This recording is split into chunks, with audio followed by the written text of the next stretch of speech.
वसई विरार महापालिकेतील 29 गावांचा प्रश्न पुन्हा एकदा पटलावर आला असून 29 गावांबाबत गावे वगळावी व गावे वगळू नयेत याबाबतचे एकूण 31,000 अर्ज आले असून या अर्जांची सुनावणी 16 डिसेंबरपासून जिल्हाधिकारी कार्यालयात होणार आहे।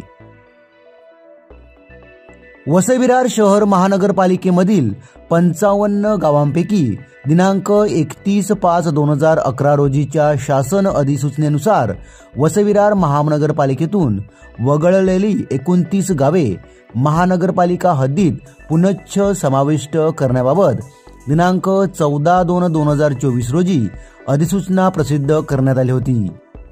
गावांचा महापालिकेत समावेश केल्यानंतर 14 फेब्रुवारी ते 14 मार्च 2024 पर्यंत 31,389 हरकती आणि सूचना आल्या आहेत।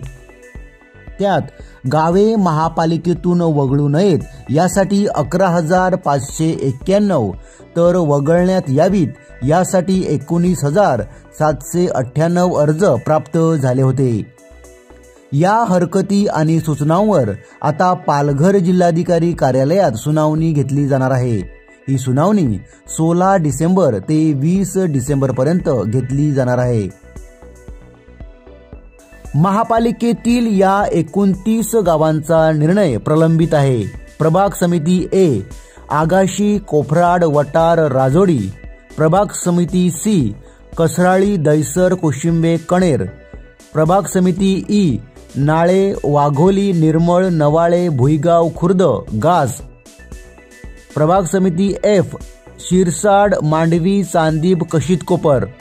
प्रभाग समिती जी चिंचोटी, कोल्ली, कामन, देवदळ, ससूनवगर, बापाने। प्रभाग समिती आय कौलार खुर्द, कौलार, बुद्रुक, सालोली, भुईगाव आणि गिरीज। सदर सुनावणी करता जिल्हाधिकारी कार्यालय पालघर यांच्या पत्रानुसार वसई विरार शहर महानगरपालिकेमार्फत 15 पथके व 1 राखीव पथक कक्ष स्थापन केलेले आहेत। एकूण 31,389 अर्जांची छाननी व सुनावणी करिता 15 पथकांचे प्रमुख म्हणून सुभाष जाधव उपायुक्त यांची नियुक्ती करण्यात आली आहे व पथक क्रमांक 1 ते 15 पथकाकरिता सहाय्यक आयुक्त, प्रभारी सहाय्यक आयुक्त, अधीक्षक, वरिष्ठ लिपिक, टंकलेखक व शिपाई यांची नियुक्ती करण्यात आलेली आहे। 30 डिसेंबर 2024 पर्यंत सुनावणी घेऊन निर्णय दिला जाणार आहे। आता या सुनावणीकडे व शासन निर्णयाकडे वसई विरार परिसरातील नागरिकांचे लक्ष लागून राहिलं आहे।